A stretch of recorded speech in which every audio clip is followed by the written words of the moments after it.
Good evening, it's evening time. My name's Peter Chatfield and I've come along to do this for you, to allay some of your fears about Islam. I'm at the moment, if you're wondering why I'm laying like this, it's because I'm in a hospital bed and I'm facing death, certain death, quicker than, say, most of you out there, even though Allah subhanahu wa ta'ala knows best.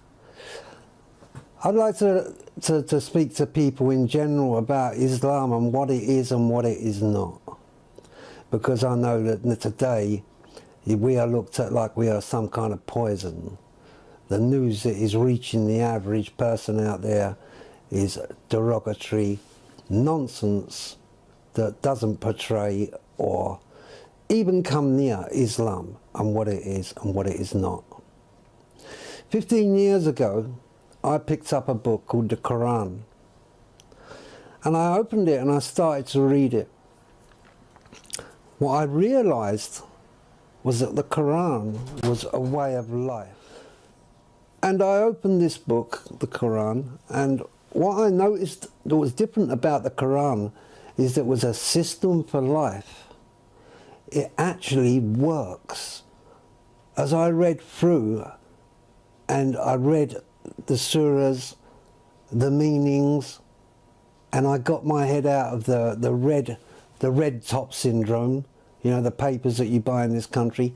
What I realised was Islam was a very beautiful religion, or system for life.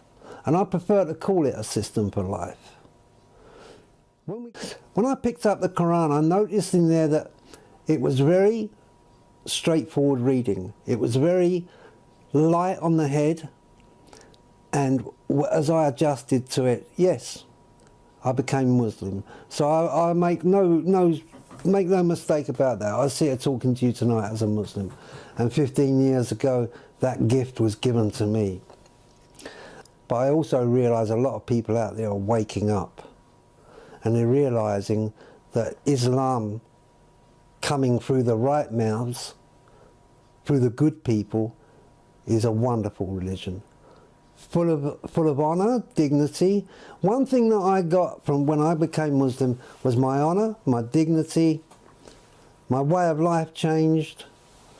I started to look after myself. Very practical things. And that is how it reads, the Quran, a very practical book. There's no mystery about it. There's no burning bushes, there's nothing like that. We also believe in Jesus. A lot of you people out there don't know that we believe in Jesus as well. Time's getting on, as I said. You've been driven away from the truth. All of us have been driven away from the truth. By governments that look responsible, by people who think they know better, through false prophets coming up in front of us. Alcohol is killing many people every year. It's the great poison. It's killing so many people. It's over 1 million people a year are killed by alcohol and alcohol-related diseases. Islam offers another way. Islam offers another way. A way that we should have a good look at. And if you are fair in your judgment and you want a life that is complete, then come to Islam and have a look for yourself and see what's really going on. Find yourself a Quran. The Quran will tell you how to live. That's the difference. It will give you an idea how to live in peace and harmony and dignity. It does actually give a recipe for that in the Quran. The other books don't do that in such a formal way as the Quran. I'm soon to leave this earth, and I would like to leave behind something better. I hope you've enjoyed what I've said. Assalamu alaikum. Her brother Matt was a student at the University of North Dakota, In March, a house fire ended his life.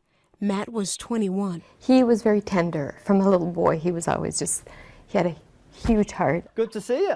Same to see you, Doc. And Tom, he now lives with that same heart. You look awesome. I'm telling you, I feel awesome. When you get your license, you check that box, and you think it's just a small thing. At 16, Matt signed up to be an organ donor. There was no alternative for me except a transplant. Because of Tom's age and other health concerns, 5 different hospitals refused to consider him for a heart transplant. But the Mayo Clinic gave Tom a lifeline, putting him on a waiting list for a new heart. I am tickled that I am